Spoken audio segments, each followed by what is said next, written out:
Nuevamente en línea porque pudimos justamente reconectar la comunicación con Rodolfo Aguiar. Ahora sí, Rodolfo, ¿nos escucha? Sí, yo escucho bien, no sé ustedes.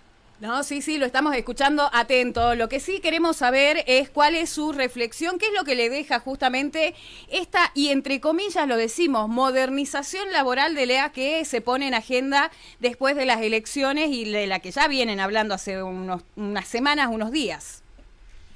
La reflexión es que lo peor está por venir para los trabajadores y las trabajadoras. Esta es una reforma laboral la que propone el oficialismo nacional, que va a acelerar la destrucción del empleo. Es una regresión sin precedentes en materia de derechos. Nos retorna a la época de las cavernas. Detrás de ese concepto modernización, en realidad lo que se esconde es más precarización, más explotación para todos los trabajadores. La OIT, que es la Organización Internacional del Trabajo, ya estudió 63 países en el mundo, desde las economías más desarrolladas hasta países de África, que impulsaron legislaciones laborales similares a las que quieren imponer ahora en la Argentina, y en todos lados fracasaron porque no contribuyeron a crear más puestos de trabajo registrados y de más calidad. Con esta reforma que nos proponen va a ocurrir lo mismo. Tiene 109 artículos y cada uno de ellos está orientado a quitarles derechos a los trabajadores. Aguiar, ¿qué tal? Hugo Krasnoroda lo saluda, ¿cómo le va? ¿Cómo le va? Bien. Bueno, muy contundente esto, ¿no? De que es volver un poco a la época de las cavernas. Le quería preguntar puntualmente, porque mucho se habla de los convenios colectivos de trabajo, de las empresas, pero usted representa a los trabajadores del Estado. Por lo que pudo ver del proyecto, puntualmente, ¿en qué afectaría a los trabajadores del Estado Nacional esta reforma laboral? Bueno, por ahora nosotros creemos que esta reforma, tal y como está planteada, no nos comprende y está más orientada a todas las ramas de la actividad privada.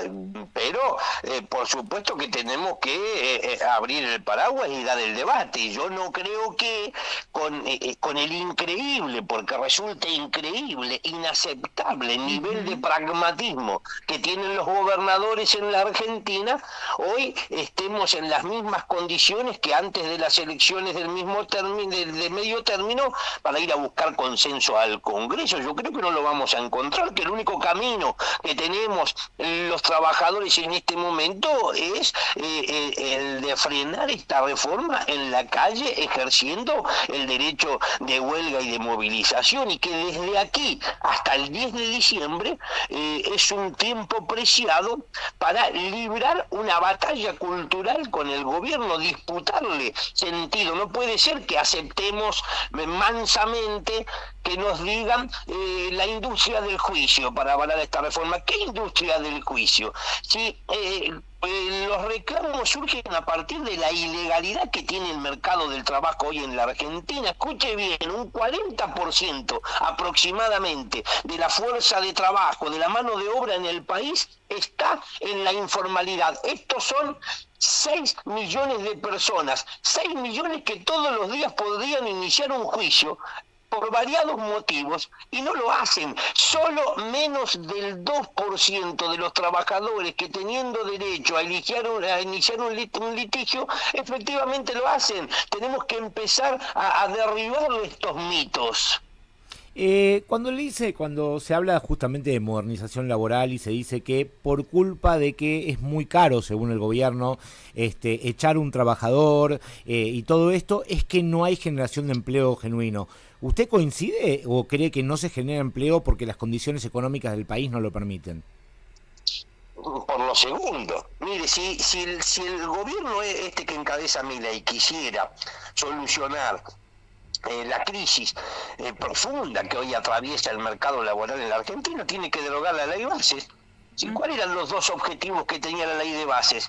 Que crezca el empleo registrado y que caiga el desempleo en el país. Fracasó. Eso que le quitaron las penalidades a los empleadores por no registrar a sus trabajadores. Sin embargo, eso no sirvió. Tiene que quedar claro que nosotros no tenemos inconvenientes, no tenemos reparos en discutir una reforma laboral. Muchas veces aparece con una connotación negativa, pero lo cierto es que los trabajadores ahora... El problema no es la reforma, el problema es quién la discuta la reforma y a quién beneficia la reforma, porque esta que nos están proponiendo la escribieron en las oficinas de Techín, pero además va a beneficiar solo a 4 o 5, es decir, a las grandes patronales. Ojo que todos los pequeños y medianos empresarios que nos están escuchando también están preocupados como nosotros, ¿eh? Bien, Rodolfo, yo lo llevo a la parte estatal, ¿no? No es solamente hablar de pérdida salarial, sino el ajuste de personal. Preguntarle, ¿no? ¿Cuántas personas se quedaron sin trabajo? Porque ya sabemos de que el presidente dijo que él iba a ser cruel con los empleados estatales y de hecho los ubica, ¿no? En un lugar vulnerado porque no solamente los insultó, sino que constantemente hay un recorte en las distintas áreas. Sí, nos insultó, pero... nosotros no lo respetamos a él tampoco. Está hablando con un sindicato que el 10 de diciembre del 2023 dijo: nosotros con esta gente no nos vamos a victimizar, los vamos a confrontar, y los vamos a confrontar en todos los planos. Y así hicimos, fue en la calle, en la justicia y en el Parlamento, y pudimos demostrar que ni Milei ni su gobierno son invencibles. Vale recordar rápidamente que vinieron por el derecho de huelga y no pudieron. La justicia nos dio la razón. Recordemos también, vinieron por el Día del Empleado Público, simbólicamente nos quisieron arrebatar nuestro día y no pudieron. La justicia nos volvió a dar la razón y después el Parlamento, a partir del trabajo que realizamos con todos los bloques, rechazó los decretos de desregulación de Sturzenegger. Nosotros dijimos, vamos a voltear uno por uno los decretos truchos de Sturzenegger. Esta idea que tenían de fusionar, reestructurar, cerrar organismos como el INTA, el INTI, la Dirección Nacional de Vialidad, y no pudieron. Así que permítame decirle que nosotros somos optimistas de la lucha y que logramos frenar la reforma del Estado entonces. Al menos la frenamos en los tiempos y con la profundidad que la había ideado el gobierno hasta ahora. Y ahora tenemos que ir por salarios. Los salarios no pueden esperar en la Argentina. Hay emergencia salarial. Y yo le digo una cosa, ojo con tanto exitismo después de las elecciones en el oficialismo, porque una vez que se aplaque el polvo electoral, acá los problemas que tenemos siguen siendo los mismos. El país tiene más deudas y menos reservas, así que rápidamente se va a acelerar la conflictividad en la Argentina.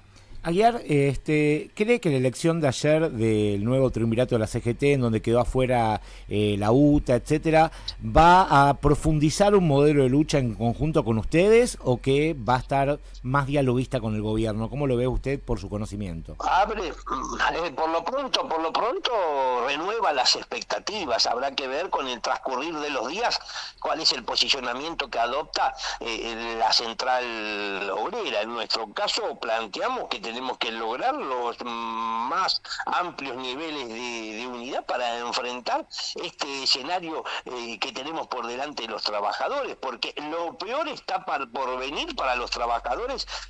Lo tenemos que evitar y quedó demostrado ya que dialogando no logramos nada, porque acá hubo gremialistas que durante 23 meses, es decir, desde que asumió este gobierno, nos propusieron que había que dialogar y entonces empezaron a ir a la Casa Rosada, se sentaron en el Consejo de Mayo y 23 meses después no han podido explicar ¿Cuál es la correspondencia de ese diálogo? ¿A cambio de qué se está dialogando? Porque no se pudo anunciar una sola mejora, un solo beneficio concreto para los trabajadores. Me parece que la conversación nuestra tiene que ser con nuestras compañeras y compañeros, tiene que ser en las asambleas, en los plenarios, en los congresos, pero con un patrón que dice que nos quiere destruir. ¿Qué posibilidad de dialogar tenemos los trabajadores? Acá tenemos que salir a luchar para evitar esta reforma laboral.